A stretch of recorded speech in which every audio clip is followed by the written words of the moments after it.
Hey everybody, and welcome to Betwixt the Books. We are doing another reading roundtable. This is the second time that we are doing this. If you missed the first, we do welcome you to go and watch that one as well. But this is a new format where we're just going to sit with some of our bookish friends and talk about the things that we have recently read or are currently reading.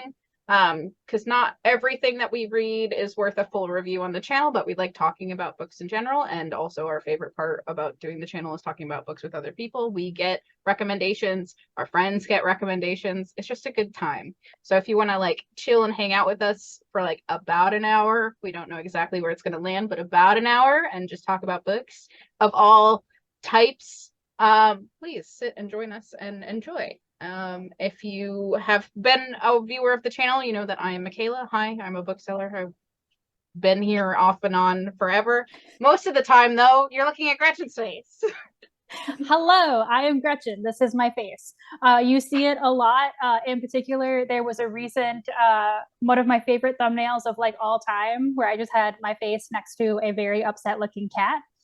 Yeah. So, you know, that might have been where you've seen me in that piece of artwork that I created.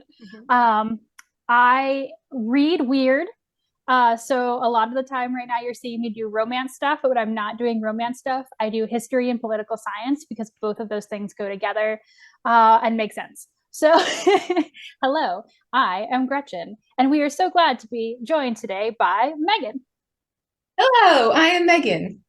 If you've been here before, you may remember Gretchen mentioning her research partner, and that is me.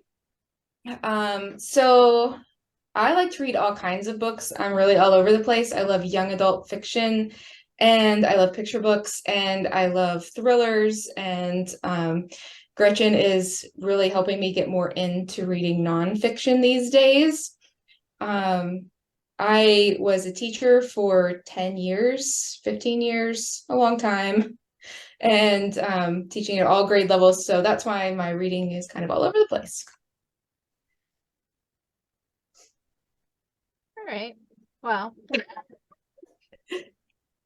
I read real books, like you can see from behind me. But as you may have known, if you did watch our last reading roundtable, my brain for almost a year now has been stuck very heavily in Stranger Things fan fiction. So I'm going to talk about that again.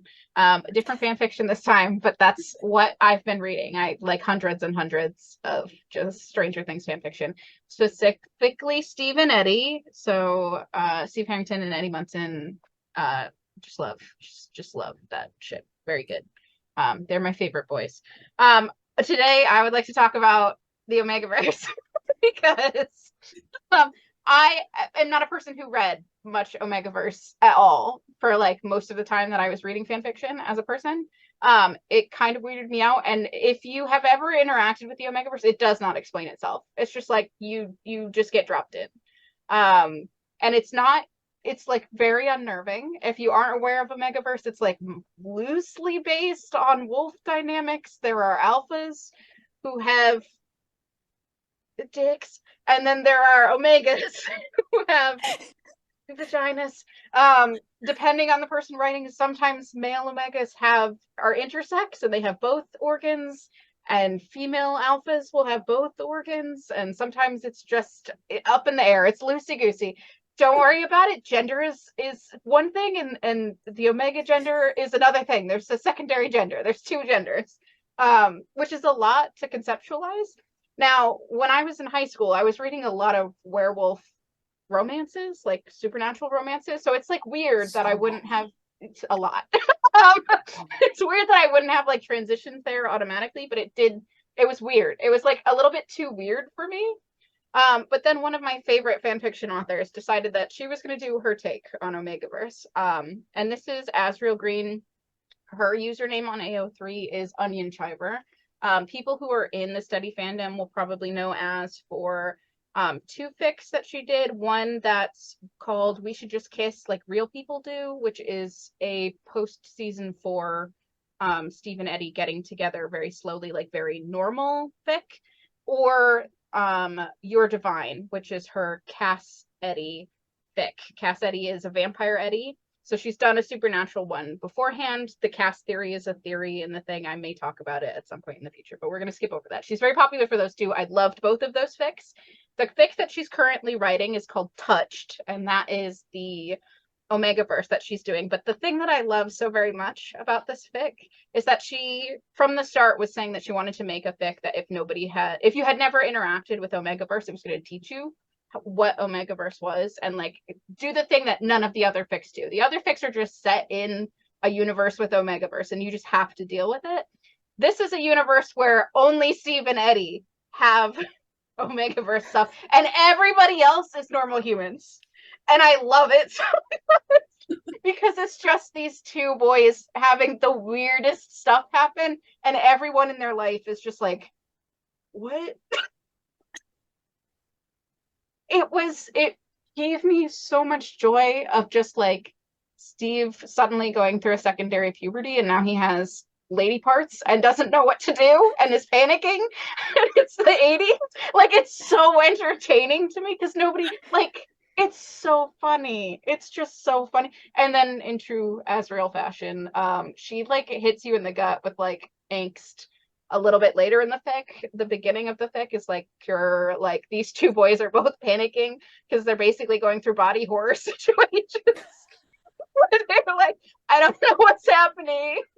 And then it's a pre-season 4, this one. So like we're getting up to the point now in the fic with the chapters that she's just posted where like the angsty parts of the actual TV show are happening to these characters. And it's rough. But I'm loving it, and I just wanted to share it because one, that's the best idea that anybody has ever had ever. We're just gonna have two characters have to deal with this, and nobody else can help them. They don't know what's going on either. It's the most entertaining thing I've ever read. I loved it so much. It's not done yet, so if you don't read finished fics, you can wait a couple months because she's been writing it over the course of a couple months, but like highly recommended, or her other fics because they're also great. But yeah, Touched by Onion Chiver is great. I love it. Any questions? I like how like when you were like, I read real books, and for a hot minute I was like, oh, are we doing it was just No. like, you know, when someone is like, I only read literary fiction. No. And then you were like, never mind, we're gonna talk about body parts. Yeah. Listen, I love it. I swear I do read real books. Not right now. Under normal situations, yes, not right now. The real books that I've read recently have all been talked about with Gretchen, because the only thing that can make me read them is that Gretchen wants to talk about something together. That's it. Then I'm reading fanfiction constantly. That's it. It's fine. It's fine. It makes my brain happy. It gives me serotonin. It's all I want right now.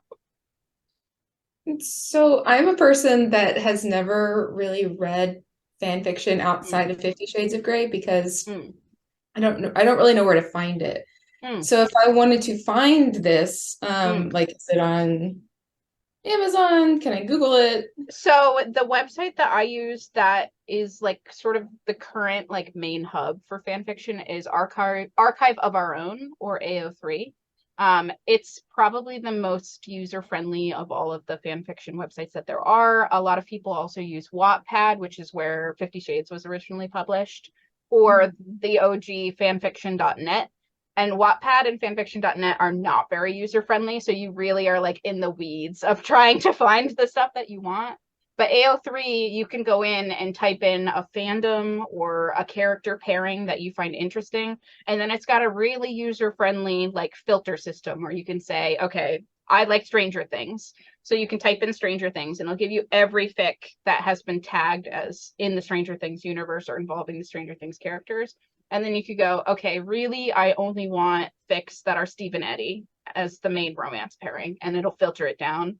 You can filter it by ratings. It's got ratings like E for explicit if you want sexy times. You can do M for like gore and violence and maybe some light sexual themes, T for teen, E for everybody, that sort of thing. The same that you would with a video game. So if you don't want to read things with sex scenes, you can filter that out. You can also, like, there's so many tags that people use to filter things like Cass Eddie. Like if you really like Vampire Eddie, which is a theory that people have done about the actual show of how that character might be able to come back after dying in season 4. You can just read like hundreds of fics that people have written where Eddie's a vampire now, and like that's a thing you can search for and find.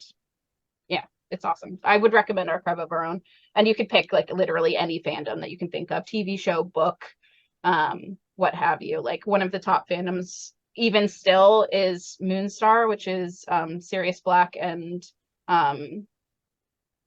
what's his face? God, Professor Werewolf Professor Lupin. Yes, Lupin. thank you. Oh, Them yeah. together. It's still one of the biggest like currently like people are still posting fan fictions about them. So yeah, like any fandom, you could literally find stuff of people writing stories in that world. Yeah. Yeah, I think I might need to read this one. Well, and I think, I mean, this is, I don't know this for a fact because I don't really read it much anymore, but ever since it was one of the publishing houses with an H, I think. It's either HarperCollins or Hachette. They opened their W for Wattpad imprint. So they take books directly. I actually, the one that I just reviewed, I think was a W for Wattpad book. So there's like original stories on Wattpad. Yes. But AO3 does also, as well. Yeah. Yeah, but I also just think that like because there's now that imprint directly attached to Wattpad, like picking stories up to publish, there's something about Wattpad now that's also like a little performative. Yes. Like a little like, you know, if you want a publisher to pick up your work, you're there. And I feel like on AO3, it's just like, I just love this and I want to write this.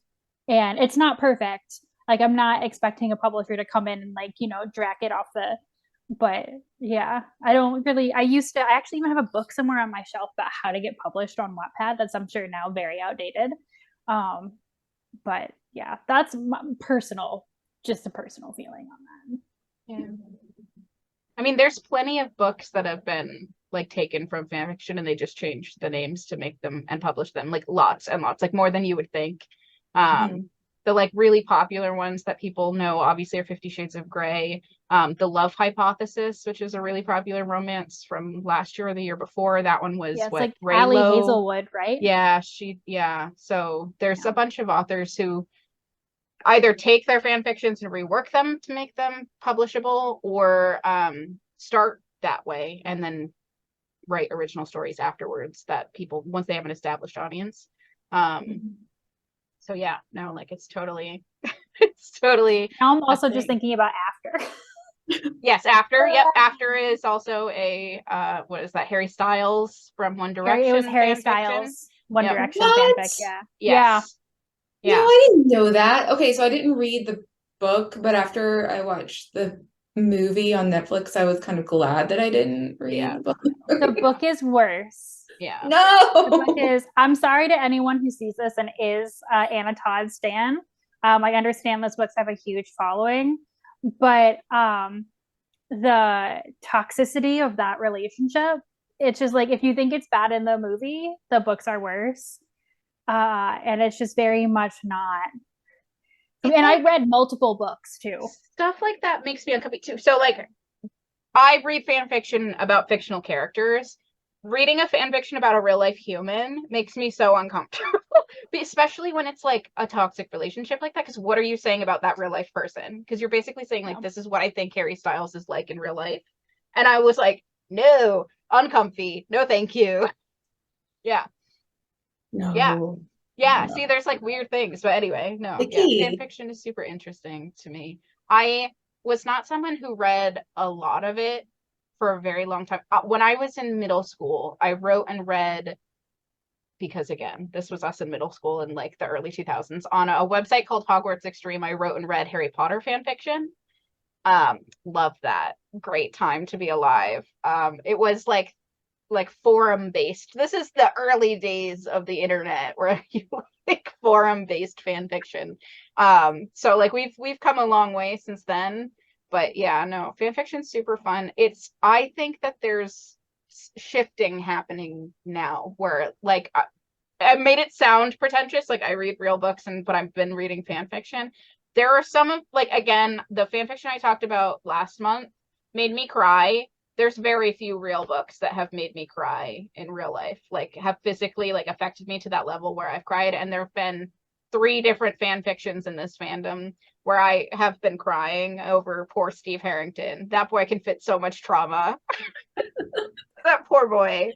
But yeah, no, like there's some really great writing happening in fan fiction, and I think that the ability to like take money out of the situation, because you can't make money on fan fiction at all, because like it's not your IP, like you can't do that, makes it more of a passion project than a lot of people. Like, you're not writing a book to get published, you're writing this story to share it with other people who care about the characters that you love. And that creates a completely different sort of like environment than you would get in like a traditional world.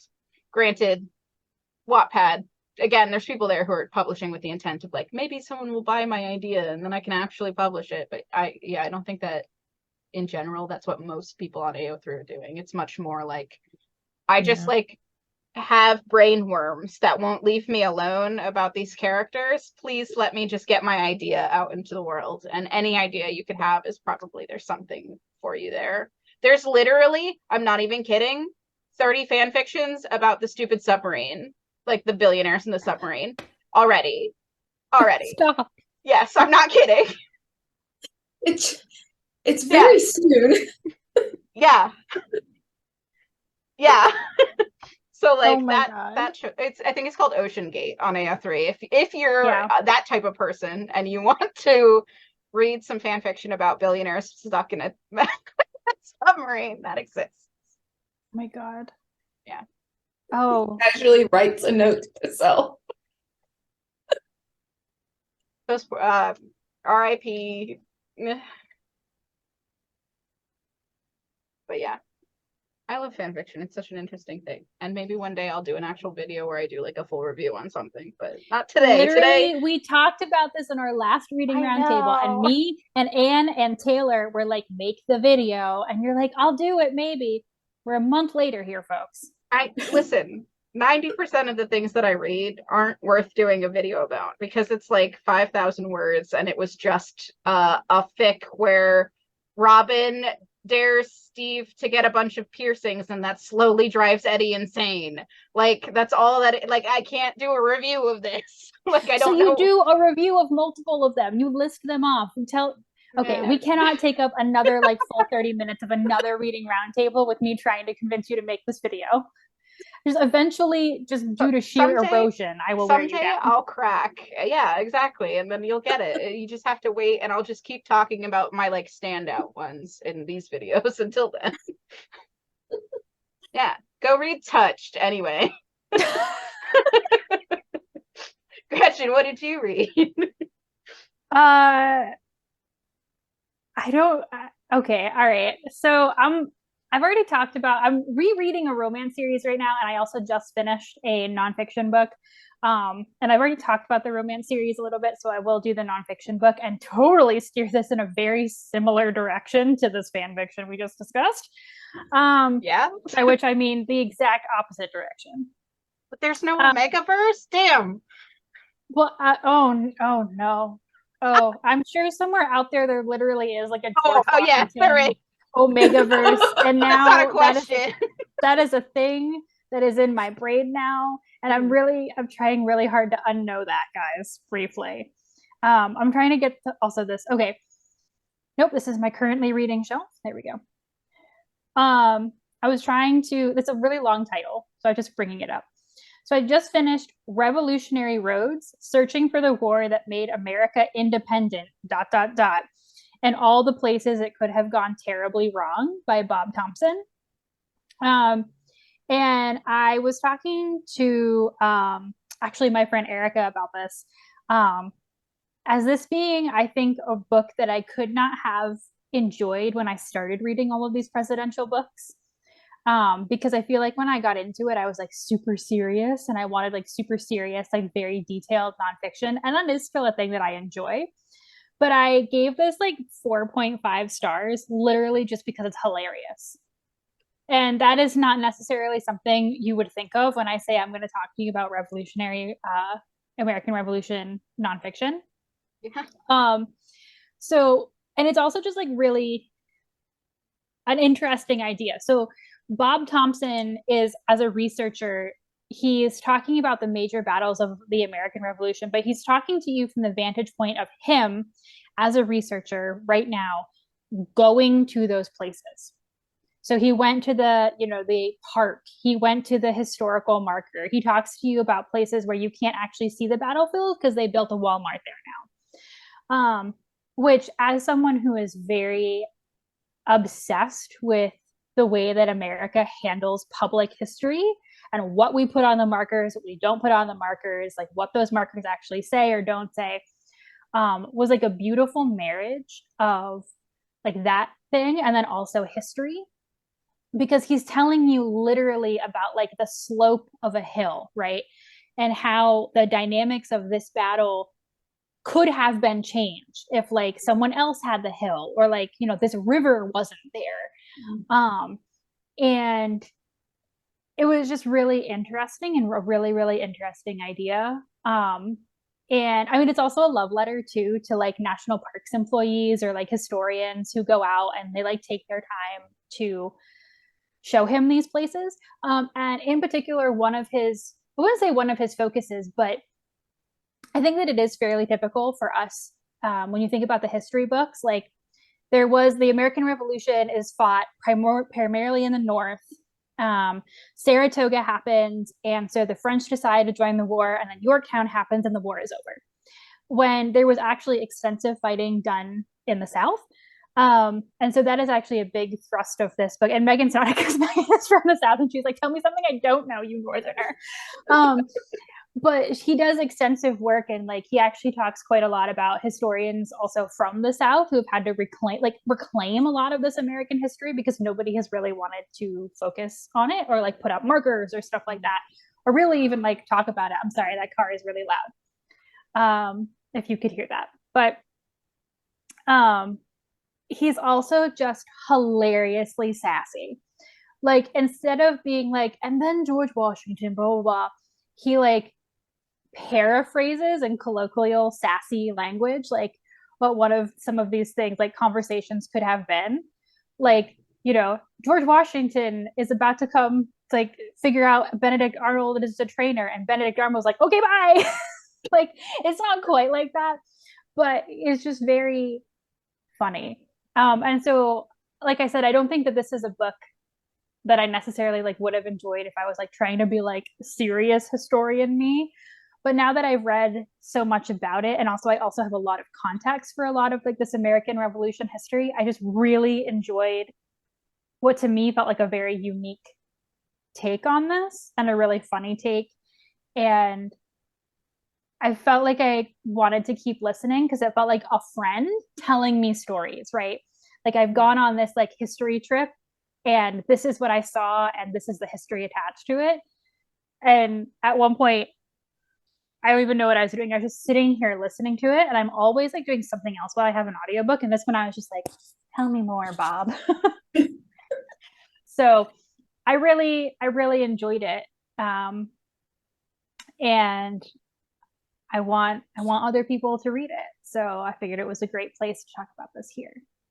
Do you think somebody who isn't as like, say, into history would enjoy it too because it has that humorous nature, or do you think that it would only come across as funny to like somebody who gets the joke? You know what I'm saying?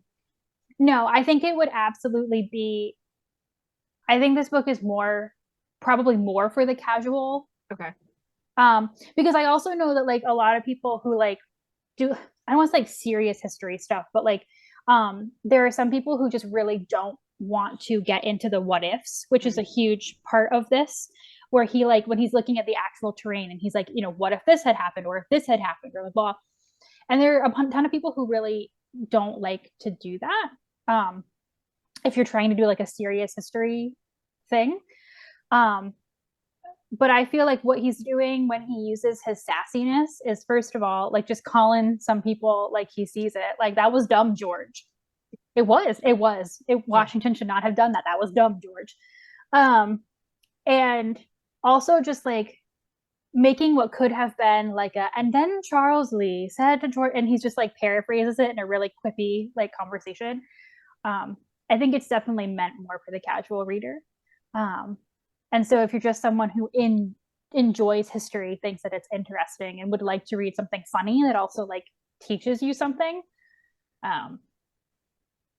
yeah, because it definitely doesn't have like a deep level of detail, right? But that's not what it's meant to do. It's not its point.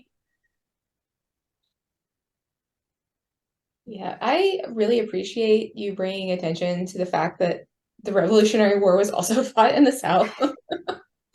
Because as a person who lived and grew up in the South, I feel like that's something that gets overlooked in our history. Because the focus is always on the Civil War, and very rarely do we hear about the Revolutionary War being fought. And so thank you for that. Thank you for the little plug. Thanks, Bob. Appreciate that. That's where I feel like if do you watch Hamilton? Where did you think John Lawrence died? It was in the South. But I think it's also, I mean, we don't have time to get into my feelings on this, but also just like things that we don't talk about on, you know, like how enslavement also factored into that as well. Mm-hmm. And was like, it's just one of those things where like when you talk about how that went down there, you're just like, yeah, how could the Civil War not have happened, right? Like you see those seats so early too, and like the ways that like some people were paid to enlist as well. And secondarily to that, I don't think Bob Thompson he does not really mention Native Americans at all, which I think is a huge gap in this book. But he does specifically talk about and name African American soldiers, but is also very clear on like, please don't pretend that the North was being good about this. And like, there's a reason that a lot of African Americans went to the British. So, and he does get into that as well. But I do want to say that I think that the lack of discussion of the Native American position during this was a gap. And I just don't know also if it's like, because he noted some markers, because there are markers that he saw about African American soldiers, but there were none, I don't think, about Native Americans. And I don't know if that factored into it or not, but yeah. So that's what I mean. Like, it's a casual history book. It wouldn't be like, if you want a definitive history of the Revolutionary War, this is not it. But again, it's not trying to be. So I don't feel like I can say, well, it's not this book, if it wasn't ever trying to be that. There's actually been a spate of like travelogue books that have happened recently. And Nathaniel Philbrick did one called Travels with George, where he specifically like followed George Washington in his tracks. And I did not really like that one. That one felt very uneven. So I was surprised to like this one this much. And someone also did one recently about Travels with Jefferson, about a trip he did in France. So yeah, I don't know if this is like a format that's like having a moment, but I enjoyed it. Is there another historical author that you can think of that would have the same sort of like fun, readable tone? I feel like the problem is that this is the first person that I've read to do something like this. Well, quite like this, with like something this historical. Like I've seen people do like write more irreverent, kind of funny, like political science-y books that would be more contemporary. Like I read this one that was actually, it's a Democrat criticizing like the Democratic Party, and he was just sassy as all get out, which was funny. And also felt very unique because, I mean, there's been so many books that are like criticizing the Republican Party, as there should be. I'm not going to argue with that. But also like, it's not like it's a one party problem. So that felt really different. I mean, the only other thing that I can think of that was like very narrativized revolutionary history is the Brad Meltzer books. Yeah. I was actually thinking about him. Yeah, those are so good. And because he's got the Washington one, and then he has a Lincoln one, and he has one more recently about Franklin Church, FDR, that Franklin, Churchill, and Stalin. And those are just written like soap operas. So they're not funny, but I love them. So that's, I also just appreciated someone just taking, like, for instance, George Washington, and being irreverent about George and, like, you know, the founding of our nation, and like still being very respectful, but like, no, George, that was dumb. It was. Why'd you do that? George Washington was such a bad tactical general, and nobody ever wants to say it out loud. But he lost more battles than he won, guys. Yeah. He was better at other things. Like surveying. Oh, Lord. He was really great at math, guys. I have a project that can prove it. Worth it. Can we put that guy in charge of the country? He's already been, there was actually a plot to try to bring him back to life. At least one. So people have tried to do that, and it didn't work. Wasn't that in a children's book? It was, yes. I learned that fact from a child's picture book, which is a weird piece of information to find there, I will say. No, that actually tracks. That, like, the only people who need to know about that are the small children. Small children, not even like school-age children, small children. Okay. Yeah, good. All right. Meghan, save us from George. You'll never escape George, Gretchen. Okay, so most recently, I read a book called One Dark Window by, I hope I'm not butchering the author's name, Rachel Gillig. Sounds right. So this is the first book in the Shepherd King series, and I know this because the second book is due out in October, which is really frustrating for having just finished this book and wanting to immediately read the next book. So this is a fantasy series, or the beginnings of a fantasy series about this girl. Her name is Elspeth, and she lives in a world where there's a terrible fever that strikes the children, and the fever comes in the night, and it makes the children very sick, and once the fever leaves the child is left with magic, and the magic manifests in all kinds of different ways. And Elspeth's particular gift is that she has absorbed the essence of a character in a card that she touches.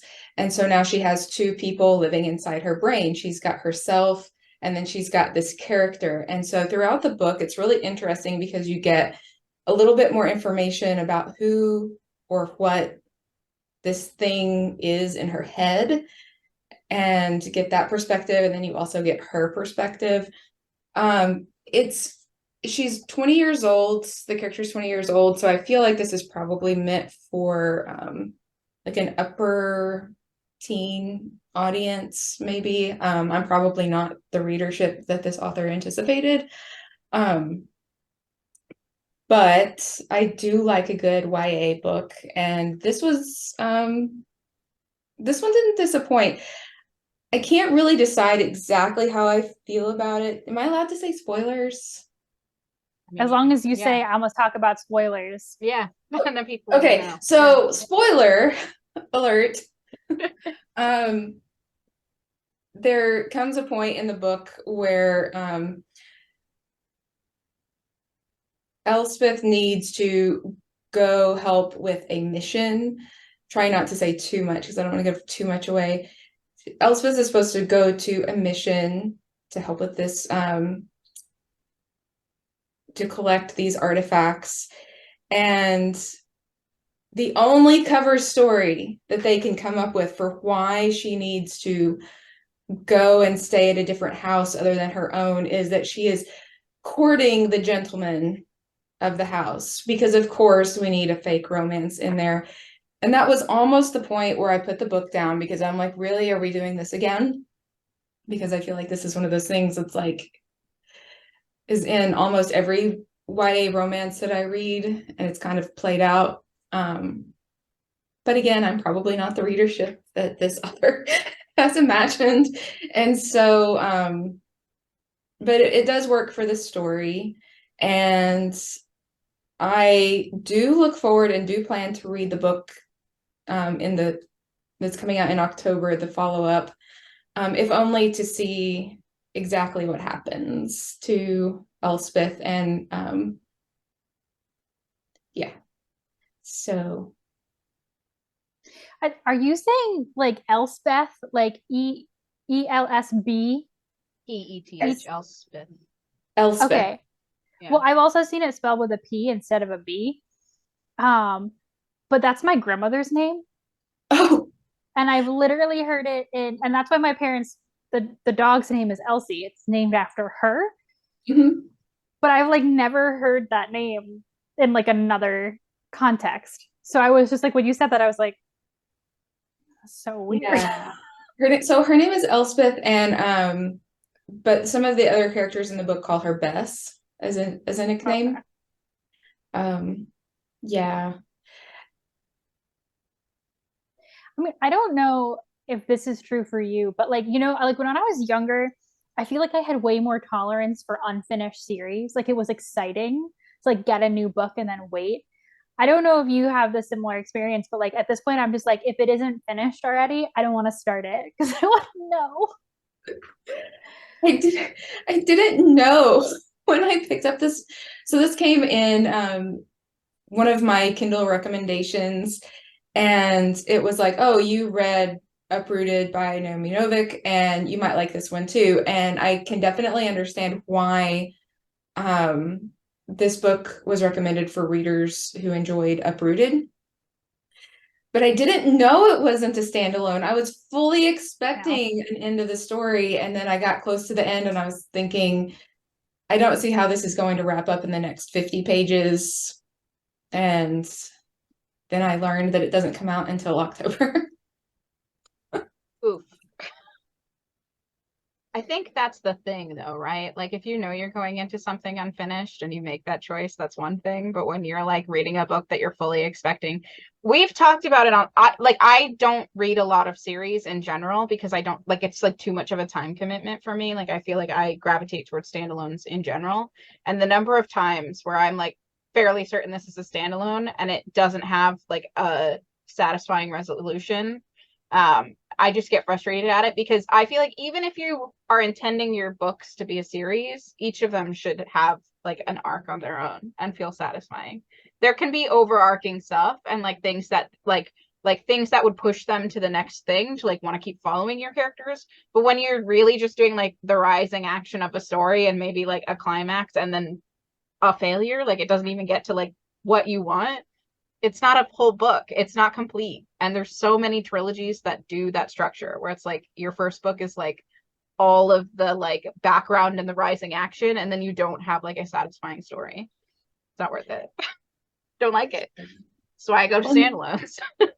Yeah, and then I feel like, especially with trilogies, it feels like the second book is always just kind of like the connective tissue and like what really happens. It's like when I read Lord of the Rings, The Two Towers, the whole book we're walking around a mountain and singing some songs, and that's really all that happens. And I was thinking, okay, well, I was younger when I read that. I was in high school, and I was thinking, okay, well, you know, not all trilogies are like this. Wrong. They're all like that. Every single one of them. The second book, we're just walking around a mountain. It's like, and especially because like I feel like I like need a t-shirt that says I survived the era of like YA trilogies when they were really, really bad. And I remember And all I got was this crappy shirt. yeah, and all I got was this because it was just some of the YA ones, man, they didn't even try. Yeah. Like it was literally just like my publisher told me this needed to be a trilogy. And so I like made up a side quest for the middle book. And you could tell too, because they would be different sizes when you would buy them, like 1, 2, and then 3. Yeah. And you would just be like, I just make it a duology. Yeah, it can be like books. Don't do this to me. But they make more money when it's 3. Why 3? I don't know. I couldn't tell you. Well, and then we started getting like this, instead of the trilogies, we got the sagas that were 4 books and 5 books. I don't know. I kind of felt the same way about those two. It's a lot of filler. There was one, oh, I remember. Okay. So when you said that she could remember, like, there was like a second voice in her head, it really reminded me of Vespertine. Michaela, who wrote Vespertine? Margaret Rogerson. Yeah. So this is a standalone that we reviewed a couple of years ago. What is time? Last year, 2 years, I don't know. It came out in paper book last year, so it had to be 2 years ago. Yeah, and she gets a like demon possessed amulet, and then the demon ends up in her head, and they talk. We love the demon. He's a cool guy. Oh, I feel like maybe this story follows very much that same sort of, like, that's sort of similar to what happens. But we don't know yet if the voice is a demon or not. That's true. I have my suspicions. Well, if you need a filler book, Vespertine is a standalone. I think, right? That's not one that secretly became a series. Because I remember us saying, like, it felt like she left it open for if she wanted to, but it was satisfying in that it completed its whole thing. That's why, like, especially sometimes, like, on Kindle or Kindle Unlimited, I'm just like, are you lying to me right now? Is this Goodreads done? currently doesn't have it listed as part of a series, and that's usually one of the first places I'll see where it'll be like Vespertine #1, like, tacked on. So I'm, in theory, it's still just a standalone, and she normally writes fantasy standalones for YA anyway. Like, her other books are both standalones as well. There was also no romance really in that one. So if you're looking for one that doesn't have the like forced romance trope, that one also is good for that. Well, maybe I'll have something to read between now and October. I have to wait for this next one to come out. Yeah. So that was the most recent one. So when you were talking about it and you were saying how the character was 20, I was thinking, like, I know I don't know if this one was a monthly pick or something, but I know I've seen it in my bookstore on a table, like, with quantity, and I feel like it was a monthly pick at one point. It's in our adult sci-fi fantasy section. Do you think it's probably this weird new nebulous category of new adult, like YA plus? Like it's written very much in a YA style, but like we've aged it up, and there could be the potential for more gore, more sex scenes than like would normally be appropriate for a YA audience. I would say so, yes. Like, although it wasn't terribly spicy. Okay. Like, there's one not very exciting sex scene in it. There's a whole lot of flushing and blushing that made me absolutely crazy. Because if I had to read one more time, a flush ran up my cheeks. We get it. You think he's hot. Okay. Yeah. Okay. And moving on. But yeah, I do think that's right. Like, that this would definitely fit in that nebulous new kind of new adult, new YA.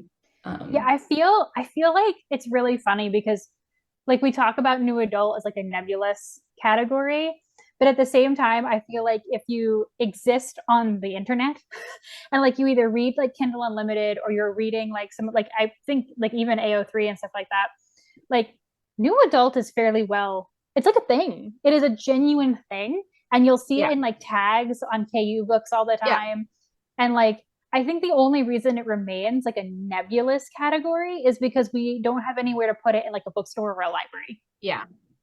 It's that some of the other institutions haven't moved. I really think that it needs to become a category because the YA section is, we've talked about this, the YA section is overrun with some stuff that should be in new adult. And I feel like that needs to get separated out, because I can't bring a 12-year-old into the young adult section anymore because there's books over there that aren't appropriate for them.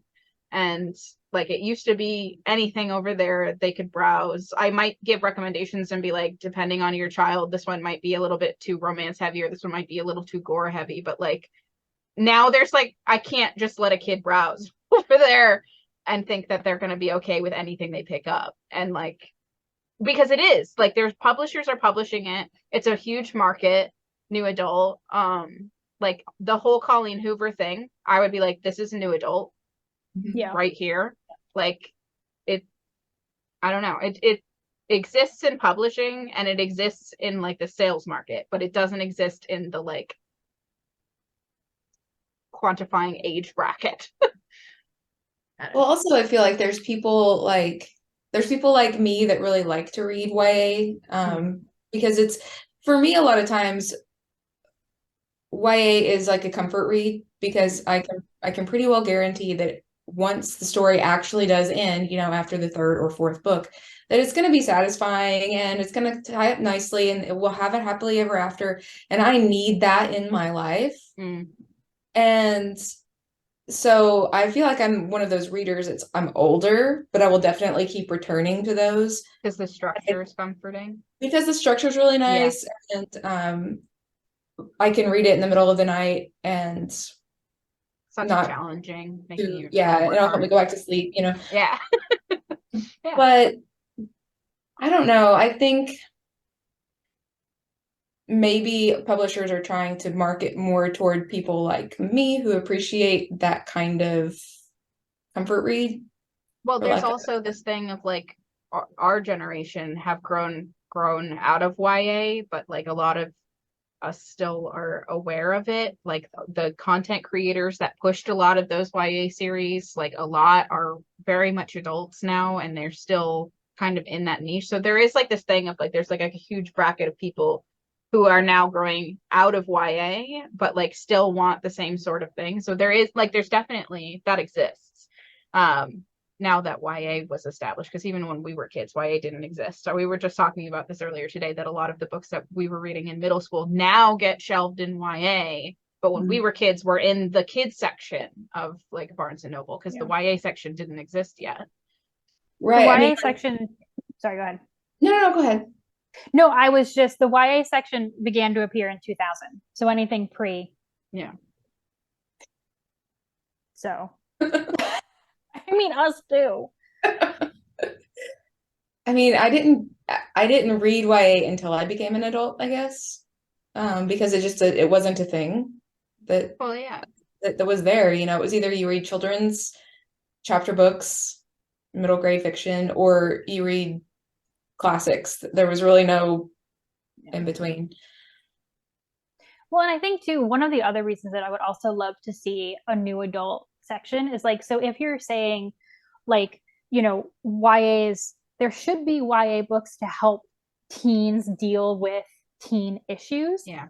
I also go back to books like, I think Fangirl, and I also think Loveless is also one of them, about like transitioning into college. Yes. Yeah. And right Alice now, Oseman's very much that. Yeah. Those books also don't really have a home right now. Yeah. And so if you are in that phase where you're not really a teen anymore, but you're also like, don't want to read like adult books about like, all of lit fic seems to be like 30 to 50-year-old women having life crises. Like that's not where you are either. You should be able to find those books without having to like consult the internet first. And I think that would be a really potentially good argument to say, like, just make this its own shoppable section. Yeah. Because like I have to say that I read adult romance now primarily for two reasons. One, I no longer want to, as an older person, be reading spicy books about teens. It's weird. Yeah. That's weird. It makes me feel gross.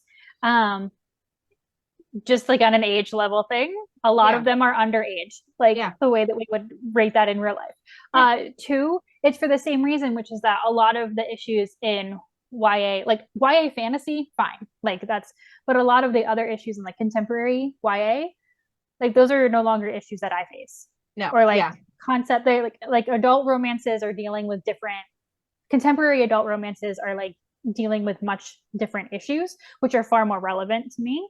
Yeah. But again, I would also love, potentially some age bracketing for the same reason. Like, there are issues you deal with in your teens and issues you deal with in your 20s. And it's not that you can't read up and down, but it should just be easier to, like, particularly between like teens and 20s, like middle school, high school, college, be able to find books that will relate more to where you're panicking. What's really interesting to me right now as a bookseller who's working in a store that is reacting very heavily, like a company who's reacting very heavily to TikTok, is that the romance section is now skewing so far to these like TikTok books. That they've separated out mass market and trade romance in Barnes and Nobles. I don't know if you've gone into Barnes and Nobles now, and the mass market section seems to be catering much more to like your like older adult woman who's like coming in for her bodice rippers. That's where you're going to find your historical romance. The paranormal romances are still in mass markets. And then if you go to the regular romance section where the trade romance is, you're going to find all of these contemporary romances that are very young, very high spice, and all of these dark romances like Colleen Hoover, like that Mia Sheridan, I think, Elle Kennedy. Like there's these authors who are writing like very like uncomfortable dark romances that like seem unhealthy, but like it seems to be like skewing younger there. And it's very interesting for me to like walk through those two sections because they're very different like books found there. And like, yeah, I don't know. It seems like that's kind of becoming a new adult section.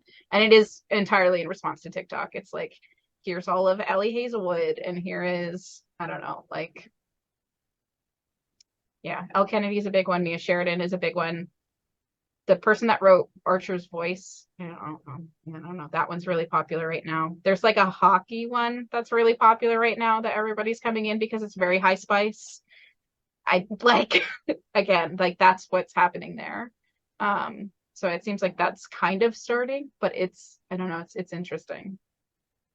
So something that I accidentally stumbled into in my Kindle a couple of weeks ago was one of those like, it was supposed, I think the author was going for like a high spice, uncomfortable, dark romance things only with high school students.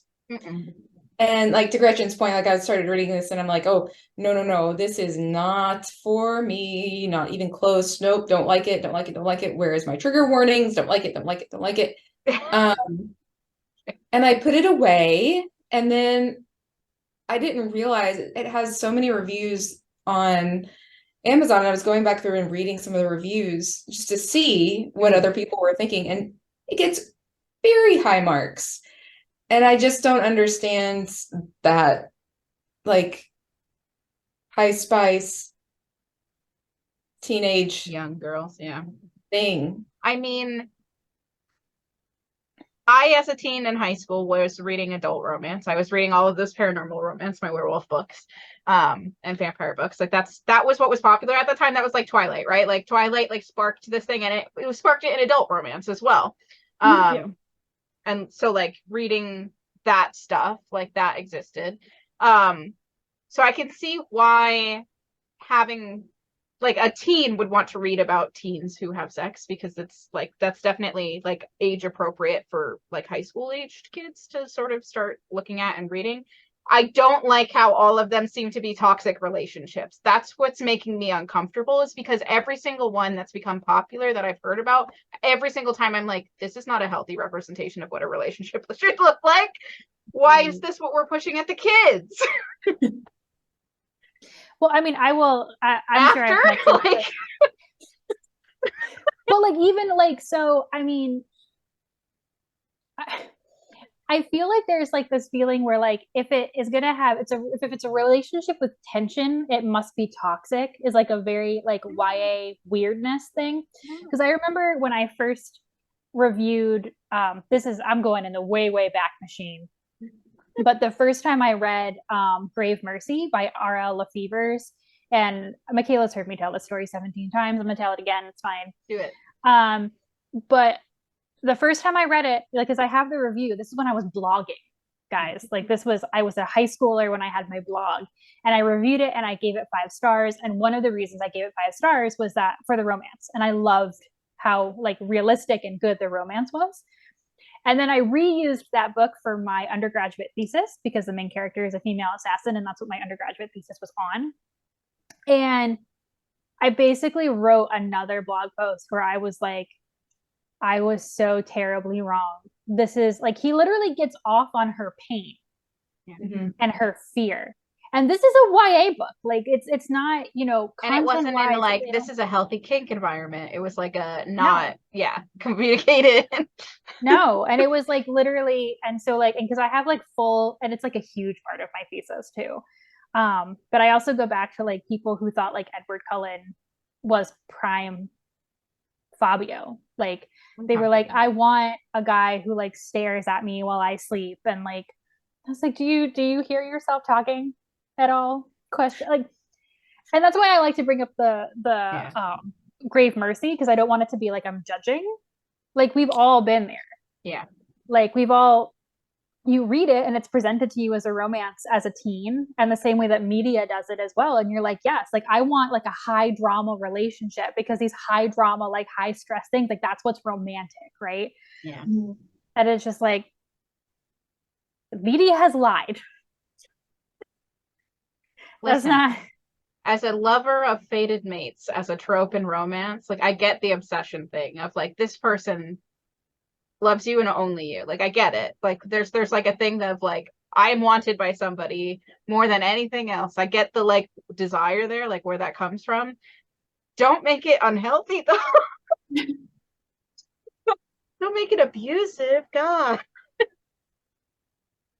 Unless you are writing a dark romance novel with the trigger warnings way in the front, so for adults. One of Gretchen and I have read a couple of Aveda Vice's books, or I've read a couple and you've read one of Aveda Vice's. Yeah, that Megan, she's talking about the book that I sent you the thumbnail of. Oh, okay. Yes, yeah. Which used to be on Kindle Unlimited and now no longer is, or like is being taken off of Kindle Unlimited because Kindle has started scrubbing the books for trigger warnings, and if it has certain trigger warnings, they'll like flag it and won't let them be on Kindle Unlimited anymore, which is a problem because those books should have the trigger warnings available to people. And they shouldn't get censored just because it's there. It just should be like a thing. So like I foresee that becoming a problem very soon, because she tweeted about that, of how like she has to take them off of Kindle Unlimited because Kindle keeps like trying to take it down because of the trigger warning page. And Katie Roberts responded back to her and was like, you can kind of hide it sometimes if you use different language, but it's literally looking for like the word trigger warning. And if you have that listed somewhere, it's like flagging it as like possibly inappropriate materials, you know? So interesting things that Amazon is doing. Huh.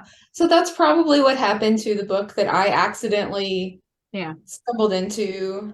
A lot of people have just taken the page off of the book, and like sometimes they'll put in the description like, go to my website for trigger warnings or something, but it really should just be like one of the first pages in the book. I feel like it should be like table of contents, trigger warnings. So as usual, we all have like a lot of thoughts about publishing, and if only publishing would listen to us, then it would be a much better place. As you guys may know, publishing, its practices, genre, these are a huge like love bug for me and Michaela to talk about. So we actually have some fairly recent discussions where we actually talk about things like publishing and the editing problems we've been having some books like exhibit. So you can go back into other discussions and stuff to see that. But we could talk about this for another 3 hours. We're not gonna do it this time. You'll have to come back next time and see if this conversation comes back up. Always. Yeah, always. Always. Just, we have a problem. But we would like to thank Megan so much for joining us today. As Michaela alluded to in the beginning, we kind of kickstarted this feature because we realized that our favorite and best part about this channel is talking to each other and talking with others about books, rather than sometimes a more scripted review where, you know, we just want to talk about stuff. And this feature gives us that opportunity. So thanks so much again to Meghan and for y'all for watching. There's definitely been a little bit of something for a lot of people in this. We've covered a lot of ground. So if you didn't catch our first episode, you can go back and look at that. We talked about, Michaela talked more about fan fiction. I talked more about nonfiction, and we had 2 other guests join us that time. We hope to do these roughly once a month as long as our friends agree. And Michaela and I literally just decided before this video that we will be doing like a regular review for our next joint Betwixt video on a new sci-fi much LGBTQ rep novella by Becky Chambers, and the title of that is Wait, pull it up again. It has a long title. To Be Taught If Fortunate. So To Be Taught If Fortunate, thank you. So join us for that, and otherwise I will just keep rolling on the romance thing, which based on the rant in one of my last videos is slowly driving me up a wall. So that is all the content you can look forward to in the future. Thanks so much for joining us. We are going to sign off for the night. Thanks, guys. Bye.